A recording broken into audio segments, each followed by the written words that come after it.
Once upon a time, there was an innocent college freshman named Sydney. Sydney was granted a scholarship to attend none other than Michigan State University.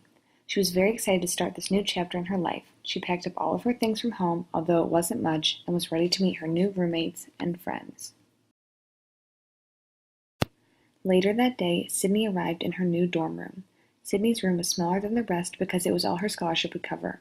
She would not have a roommate because of the size of her room, but was eager to meet her new suite mates. After she unpacked her things, she walked through her bathroom to greet her new neighbors. Her suite mates, Brittany and Brooklyn, mentioned a freshman move-in party that would be happening later that night at the Union. Sydney was so excited to go. Little did she know that Brittany and Brooklyn were fiercely intimidated by her and would lock her in her room so she was unable to attend the party. Sydney did not have anything to wear, but she threw on a makeshift outfit and tried to leave for the party. She was trapped. She cried and cried, but no one would help her. How was she going to make it? Someone like Sydney didn't deserve to go to the party anyways, she told herself. A fairy godfather named Izzo heard her cries and came to her room to help her escape.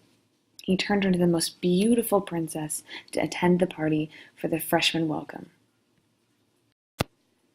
Izzo's only request for Sydney was she had to be home by midnight. The dorms would lock and she would have no way inside, and all of her clothes would turn back to rags. Sydney arrived at the party. She was the most beautiful one there. She danced the night away with Sparty, and as the clock struck 11:50, she raced out of the Union, dropping her shoe behind her. She made it back to her dorm in the nick of time, and when her suite mates got home, they told her all about the party and how they had no idea what horrible people would have locked her in her room. Meanwhile, Sparty was certain he needed to find his freshmen from the party. He searched high and low and all over East Lansing to finally stop at Wilson Hall. He showed all the girls the shoe that was left behind, and no matter how hard these girls tried, he knew they weren't the one.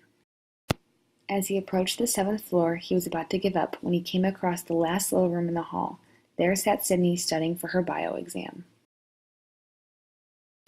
She tried on the shoe, and it fit, and Sparty was delighted. They stayed together for the rest of college, and she was at every sporting event to cheer him on. Her suite mates tried to befriend her, for they wanted access to the sporting events, but Sydney knew how to tell who her real friends were from then on, and her and Sparty lived happily ever after. Created using Powtoon.